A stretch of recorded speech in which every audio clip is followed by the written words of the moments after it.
بسم اللہ الرحمن الرحیم۔ السلام علیکم۔ ویڈیو کو مکمل دیکھیں، لائک کریں اور چینل کو سبسکرائب کریں۔ ابن زیاد کوفے میں رات کے وقت داخل ہوا۔ اس کے ساتھ اپنے اہل خانہ اور غلاموں کے علاوہ مسلم بن عمر باہلی اور شریک ابن عور حارثی تھے۔ ابن زیاد نے سیاہ عمامہ سر پر رکھا ہوا تھا، منہ چھپایا ہوا تھا۔ لوگوں نے سمجھا فرزند رسول آ گیا ہے۔ دیکھنے والوں نے فرزند رسول کی حیثیت سے مرحبا بک یا ابن رسول اللہ کہہ کر استقبال کیا۔ اس نے کوئی جواب نہ دیا، سیدھا دارالامارہ آیا۔ نعمان ابن بشیر نے دارالامارہ کا دروازہ اندر سے بند کر دیا۔ دارالامارہ کی چھت سے نعمان نے کہا، اے فرزند رسول، نہ تو میں آپ سے جنگ کی خواہش رکھتا ہوں اور نہ ہی یہ امانت آپ کے سپرد کر سکتا ہوں، آپ یہاں سے چلے جائیں۔ کافی دیر بعد اسے پتہ چلا کہ فرزند رسول نہیں بلکہ ابن زیاد ہے۔ اس نے دروازہ کھولا، ابن زیاد اندر آیا۔ رات آرام سے سویا۔ صبح الصلاۃ جامعہ کی منادی کرائی کہ لوگ جمع ہو جائیں۔ جب لوگ مسجد میں جمع ہو گئے تو اس نے یہ خطبہ دیا، اما بعد، مجھے یزید نے تمہارے اس شہر کا گورنر بنایا ہے۔ تمہاری سرحدوں کی حفاظت اور بیت المال کی نگرانی میرے سپرد کی ہے۔ میں مظلوم سے انصاف کروں گا، محروم پر نوازش کروں گا، ہر اطاعت شعار کے ساتھ مہربان باپ کا سا سلوک کروں گا۔ ہاں، میرا کوڑا اور میری تلوار ضرور ایسے افراد کے خلاف ہوں گے جو میرے حکم کی نافرمانی کریں گے۔ تمہیں اپنی زندگی سے محبت ہونا چاہیے، اپنی جان کے دشمن نہ بنو۔ میں صرف دھمکیاں دینے کا قائل نہیں ہوں، میں اپنے قول کی صداقت اپنے عمل سے پیش کروں گا۔ تم سب میرے معتمد ہو۔ ہر شخص مجھے ایسے افراد کے نام اور ٹھکانے بتائے جو یزید کے باغی ہیں۔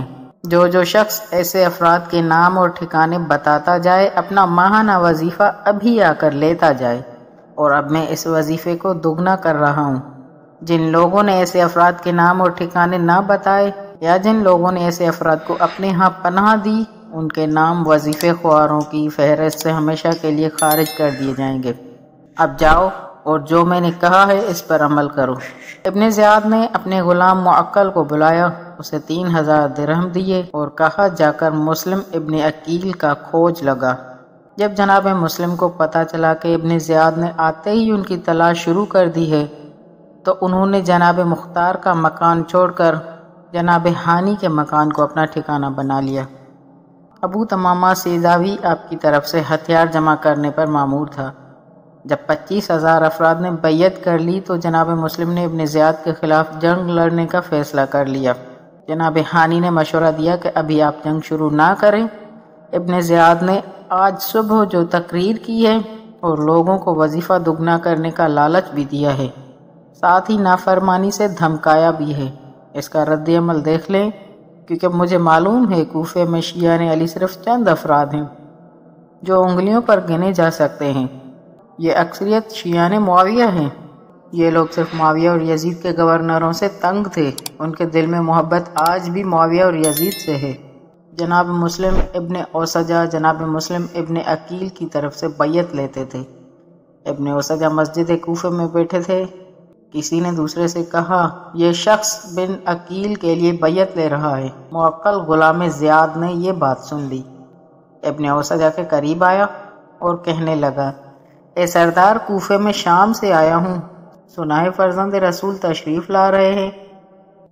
اللہ نے محبت آل محمد کا انعام کیا ہے، میں بھی فرزند رسول کی جماعت میں شامل ہونا چاہتا ہوں۔ میں کوئی ایسا آدمی تلاش کر رہا تھا لیکن کوئی بھی مجھے سفیر حسین کی نشاندہی نہ کر پا رہا تھا۔ ابھی مسجد میں نے آپ کے متعلق سنا ہے کہ آپ سفیر حسین کی طرف سے بیعت لے رہے ہیں۔ مجھ سے یہ 3000 بھی لے لیں، انہیں ہتھیاروں پر خرچ کریں اور مجھ سے بیعت بھی لے لیں۔ جب مناسب سمجھیں تو مجھے صرف ایک مرتبہ سفیر حسین کی زیارت کرائیں۔ ابن اوسجہ نے بیعت لے لی اور فرمایا، درہم اپنے پاس رکھ، میں سفیر حسین سے اجازت لے لوں، اگر انہوں نے تیری ملاقات کی اجازت دے دی تو پھر درہم اس کو دینا جس کا وہ فرمائیں۔ معقل نے بیعت کر لی۔ 2 دن بعد معقل جناب مسلم کے پاس پہنچ گیا۔ صبح سے شام تک اور شام سے صبح تک یہ کمینہ ابن زیاد کے خلاف ہر منصوبے میں پیش رہتا تھا۔ جب بھی وقت ملتا تھا ابن زیاد کو رپورٹ پہنچا دیتا تھا۔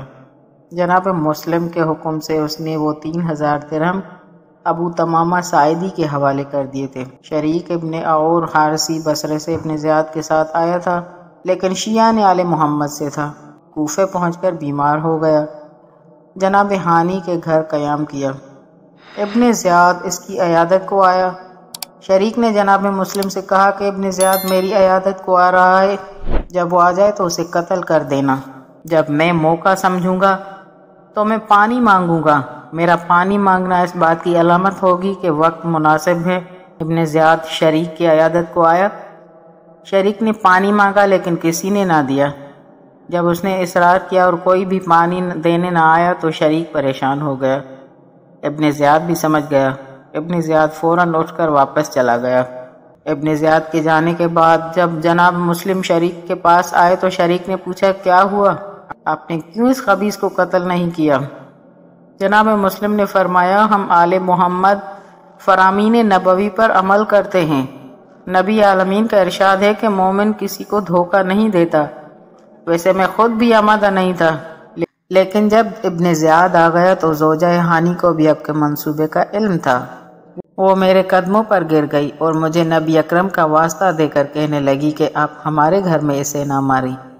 یہ سن کر جناب ہانی نے فرمایا اللہ عورتوں کو عقل دے، جس بات سے وہ ڈری ہے اسی میں گر گئی ہے۔ اس نے اپنا گھر تباہ کر دیا ہے اور مجھے قتل کر دیا ہے، اور اسی طرح سے فی الحال ابن زیاد بچ گیا تاکہ کربلا میں دوسرے مظالم ڈھائے۔ والسلام۔